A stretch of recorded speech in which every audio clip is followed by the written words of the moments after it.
Welcome back to the channel where fandom is ageless. I'm your host, Kimberly, and I'm still recovering from an amazing weekend at New York Comic Con 2025. In fact, I actually have a little bit of a cold, so I apologize if my voice is a bit off every now and again.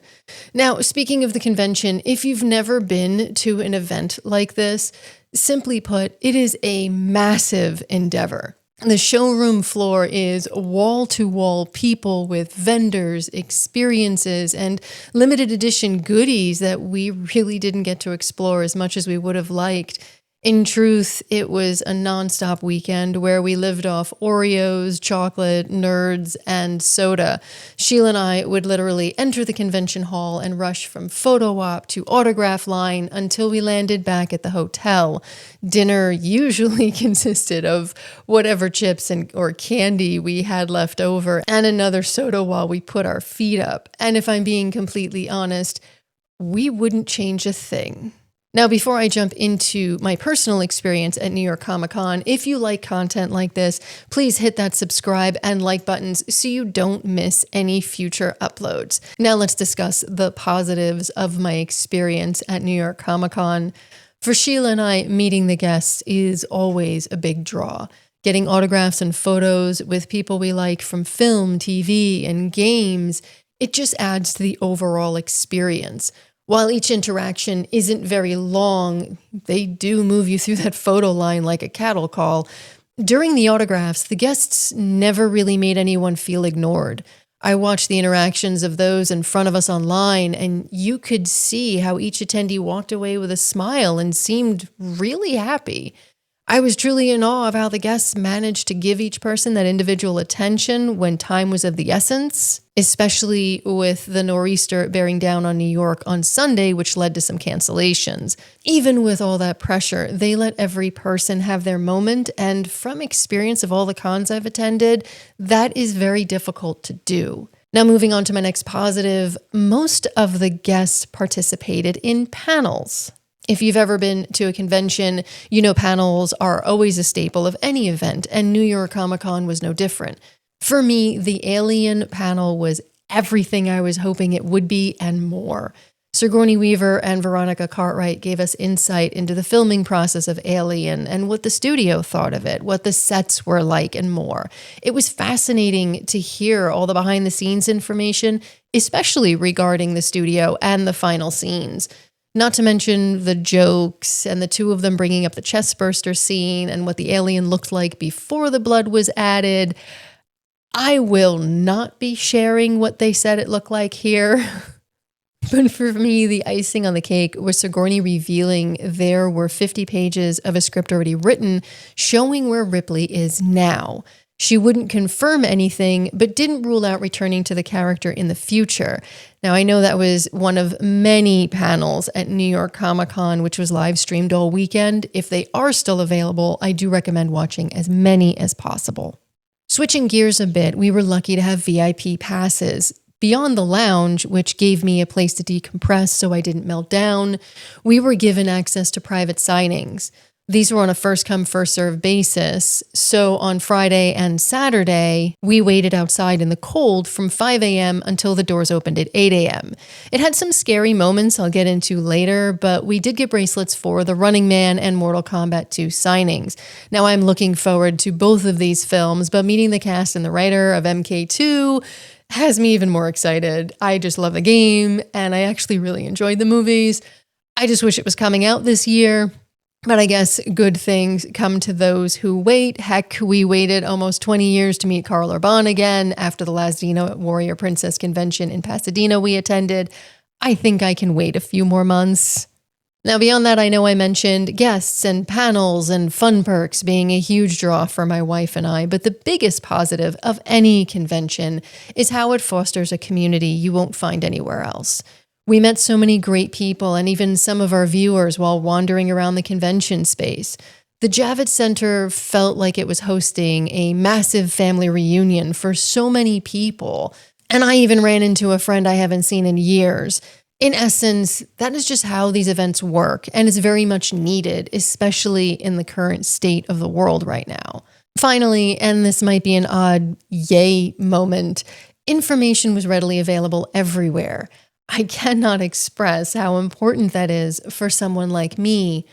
I've been to events where I have no idea where I'm supposed to go or what the rules are, or if there even is some kind of map I can follow.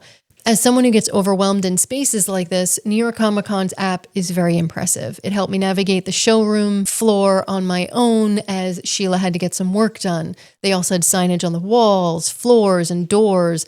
I know this might seem like the bare minimum a convention should do, but you'd be surprised at how many don't do it. Now, those are just the tip of the iceberg of the positives from this past weekend, but I'd be lying if there weren't some issues too. The rushing and running got to be a bit annoying and scary at times. I mentioned the VIP private signings earlier. They were a first-come, first-served basis, and that's why we waited online that early in the morning. But on Friday, when waiting for the Running Man, when the doors opened for us, people pushed forward and ran like mad. They bumped into people on the stairs, and Sheila was almost knocked off the escalator as they rushed to grab a closer place on the line for a bracelet. I understand people want these things to get limited edition items, but it was dangerous and really irritated those who were waiting for hours in the cold. The next day, the staff kept people in the same line through security down to the lounge in an orderly fashion to prevent any injuries. It sounds like a silly thing, but the last thing anyone needs is someone being hurt because you were afraid you'd miss out on an opportunity. Sadly, I experienced this on the showroom floor Saturday morning. I was recording and staying to the side when the crowd just ran through like linebackers chasing the quarterback. I get that exclusives are amazing, but there has to be a safer way to handle it, especially when the crowd consists of all ages and individuals with disabilities. Or maybe I'm just old. I don't know.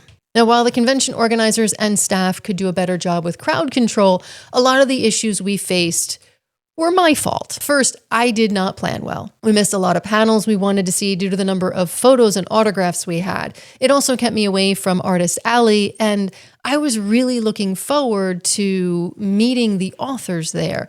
It bummed me out, but I will have a better idea of how to plan for next year. Then there was also the ever-changing temperatures I wasn't ready for. Waiting online outside for the private signings was fun, but cold. I had a thin jacket for myself and ended up purchasing an additional sweatshirt on the vendor floor to keep the chill at bay. And I just have to thank Lawrence, a fellow line buddy in the morning. He gave us hand warmers, which lasted all day, which was amazing. So for future reference, it's October, so it might be freezing out. Some rooms in the event space are really warm while others are really chilly. Just plan for the ever-changing air conditioning. And finally, my most egregious mistake.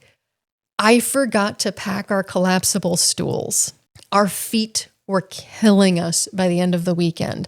And trust me, I have already packed them for Liverpool Comic Con next month, so I am not making that mistake twice. A slight personal side note and irrational fear that leads to this negative point, and that would be clowns. There was a promotion for It Welcome to Derry on the showroom floor, and some people were cosplaying as Pennywise. I have never run so fast in the other direction because I am terrified of clowns. So if you did see me on the floor and you did see me running away, it is not you, it is truly me. Your cosplays were amazing and wonderfully on point, and you scared me a lot. I also want to thank a few people for making the weekend special. Jasmine, Dan, and Lawrence, our early morning line buddies, for keeping us company, which made the hours fly by. Nick and the entire VIP lounge crew, as well as all the staff from New York Comic Con, they really were compassionate and very helpful. Sure, there were bumps, but they truly do their best every single day, and it showed. This handler, I didn't catch his name. He was working Tatiana Maslany's line and kept things moving while making us all laugh the entire time. He even took his own selfie, which is just awesome. So to this fun dude, thank you for keeping us entertained as we waited. Look, I love New York Comic Con. I struggle immensely with the crowds. I struggle horribly with the noise. But with my wife by my side and the compassionate attendees and staff, I always seem to walk away with an experience to remember. Is it perfect? No, but I wouldn't want it any other way. I mentioned it was like a family reunion, and what family gathering doesn't have a little bit of drama? Above all, it is a fun and inclusive event that we will continue to attend. Heck, maybe one day we'll be hosting a panel or two. And if New York Comic Con is watching this video at all, I mean, we would really love to host a panel or two. You just email us info@foreverfangirls.com, or, you can call me. Whatever. A girl can dream, right? But until that happens, I'd love to know if you attended this year's New York Comic Con and what your favorite experience was. If you couldn't make it, do you plan on attending one in the future? If you do, hopefully we can meet up and be line buddies. But until next time, stay safe, be kind, and remember, October 8th to the 11th of 2026 is New York Comic Con. Fingers crossed the 4 computers, 2 tablets, and 6 browser window trick that helped us get VIP tickets works again. Hopefully.